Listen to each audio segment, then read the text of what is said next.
Hello again, everybody.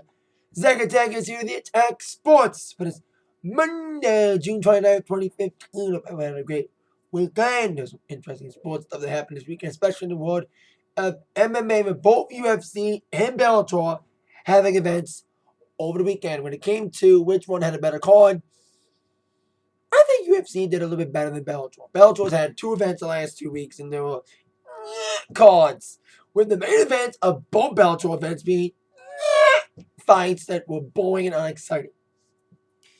But let's get to Bellator. My thoughts on the entire card. We had featherweight fight to kick us off. Bellator 139. They called Pat Curran taking on Emmanuel Sanchez. Pat Curran, former champion, he looked decent against Mayer. It was an okay fight. I always say this. I sound like a broken record when I say this. Decent action, not much excitement. It was a kind of a one-sided. Pat Curran looking strong. He wanted to get a good victory and a dominant victory to get back in the title hunt. Now, with Pat Curran getting rid of his decision. Now, in both UFC and Bellator, you saw big knockouts. In Bellator, you had a great Superman knockout punch by Hisaki Kato in the second round against Joe Shilling. The first round was decent, exciting, and then that second round was Hisaki getting that big punch and bang, that big knockout. That was awesome knockout, man. That was almost as good as a big leg kick that happened during UFC's card on Saturday, which I'll get to in a second. The co-main, disappointed. Dave, the Caveman, Wickles, took on Alessio in the lightweight division. Wickles had the victory. He got Alessio down for the count. Unfortunately, an illegal knee to the head caused a disqualification, no contest. The Ruby rematch. It was disappointing to see the co-main end like that, and unfortunately, that downward momentum of the co-main ending on such a sour note after such a great start went over to the main event. Like I mentioned, the main event was Czech Congo against Alexander Volkov. One-sided beatdown. Boring. It was just a fucking beatdown. Czech Congo just took him down, just ground and pounded him for 3 fucking rounds. Man hugs galore, as I like to call him. Not a lot of action. It was like boring. Congo looked fun, but the fight was not exciting. Second main event in World Bellator was not exciting. We'll say they find a fun, exciting, and not rigged, as many people would report the Kimbo Slice fight, which they report not to be the case, on July 17th, when they have Doug Lima defending his welterweight title against Andrei Korskov. And it's all welterweights in the card on UFC 140. So they're going to go with that. Now, UFC had, like I said, their event on Saturday. I thought it was a more decent, more efficient card than Bellator did. I think it was like maybe better fights. The first fight of the UFC card was a featherweight division. Jaquan Diaz against Levon Makashvili.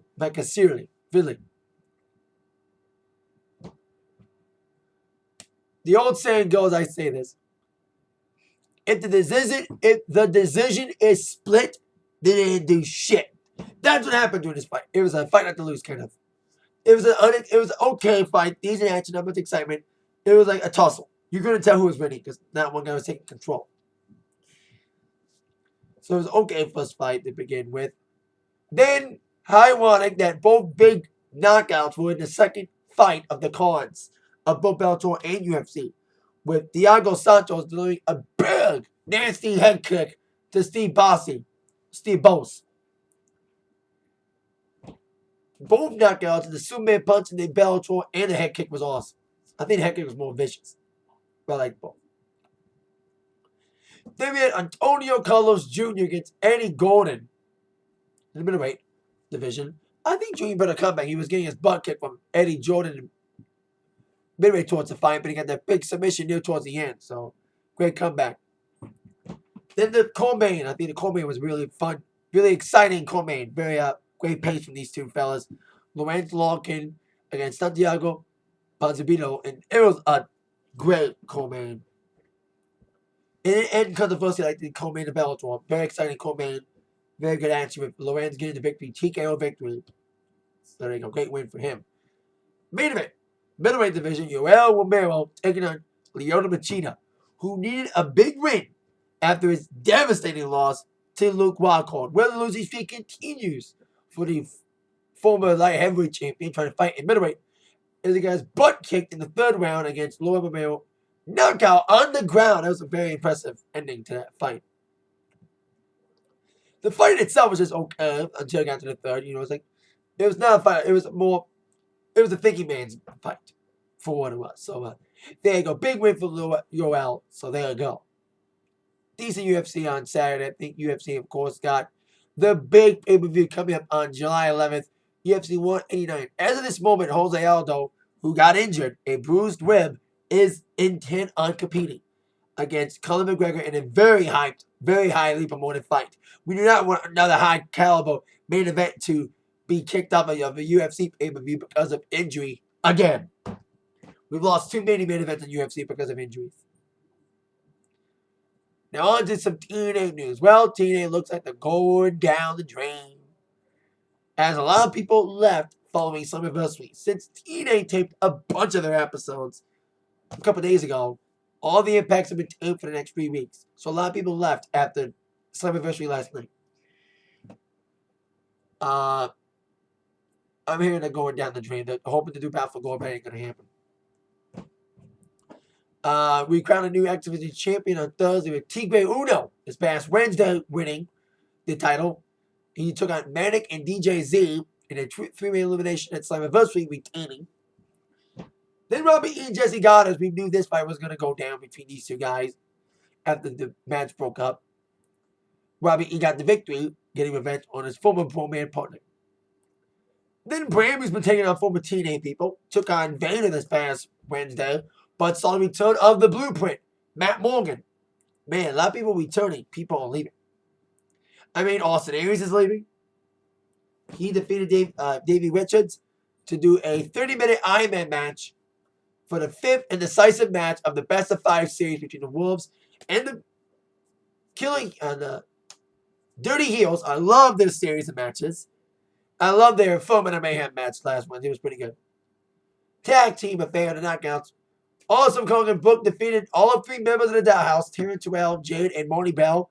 I mean, Terrence Terrell's leaving too. I heard she lost the Knockouts title on television, pre-taped. Then we had James Storm against Magnus in a street fight. I think Storm's leaving. See all these guys leave, it's sad. I'll get to my comment about that later at the end here. Defeated Magnus in a non-stitching fight. Magnus had revenge on his mind. But Storm got the best of him. I heard it was an interesting ending. EC3. Unfortunately, I hate to say it's the future world champion. Teamed up with Tyrus against last year Mr. Anderson. And won his match. Then we had the return. The return of Jeff Jarrett. He's back. Despite Global Force, he defeated Matt Hardy, Eric Young, Drew Galloway, Bobby Roode, King of the Mountain.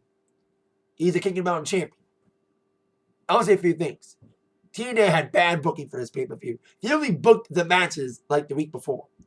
You only had like maybe one match announced for Slammiversary. It was badly booked. Plus, you had a lot of people leaving.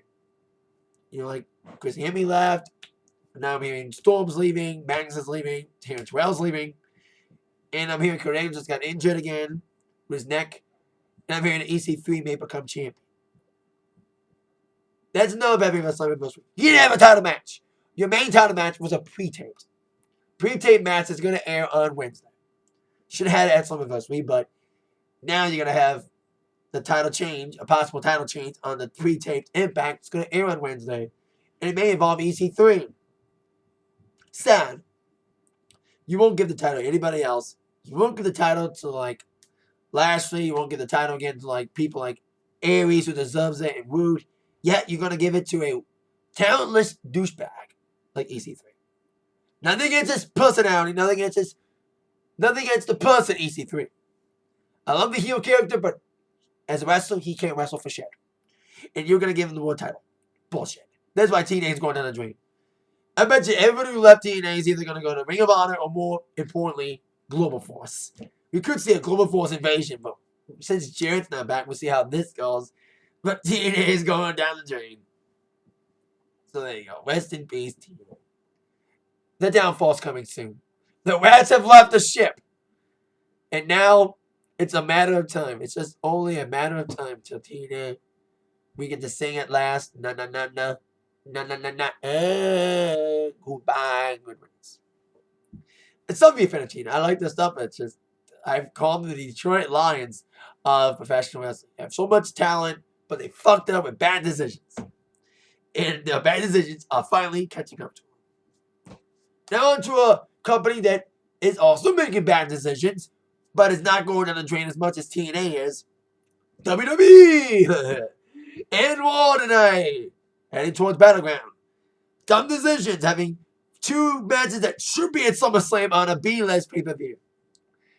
But we gotta get ready for that pay-per-view as we prepare for Raw tonight. The top 4 questions that must be answered tonight on our Raw preview. Let's get down to question number 4. How will Rusev still be used in a storyline despite injury with a new love interest? Even though Rusev's injured with a leg injury, he's still being used in a storyline, the triangle with Lana and Dolph Ziggler. I applaud the WWE for trying to keep him still in the storyline despite the injury, but just keep him off. Keep him off TV. Now apparently we're seeing him and Summer Rae getting together. We saw a tease of that last Monday. So that could be a new curve, new twist to this storyline. But it's just storyline should have a simple ending. Keep Rusev off TV until he's finally better. And we build him again. We book him again.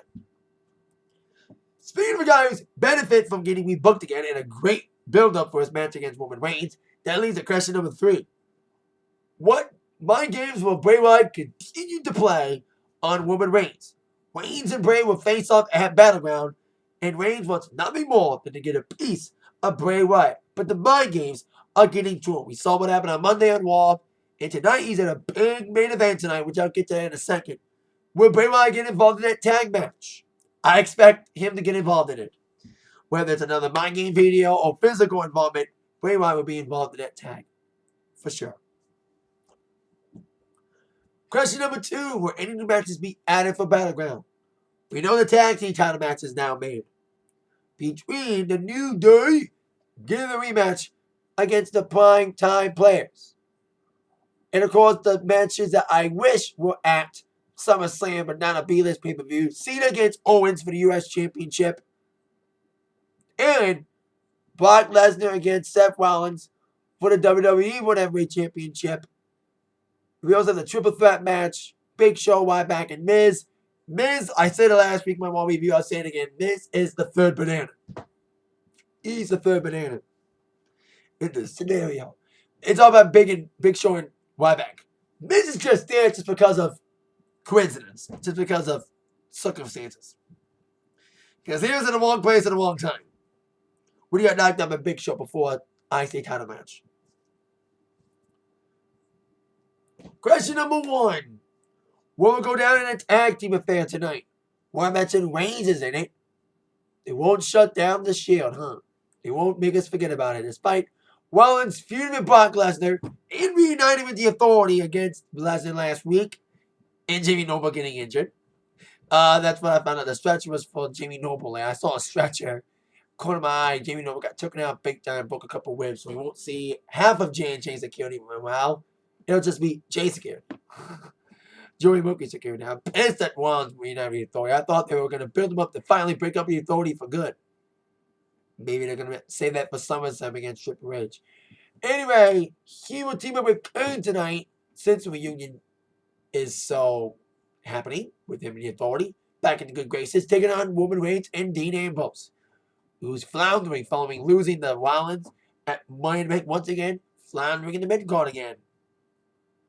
We'll see if he gets back on top and has an okay showing in his tag team affair with Reigns tonight on Raw at 8/7 Central on USA Network.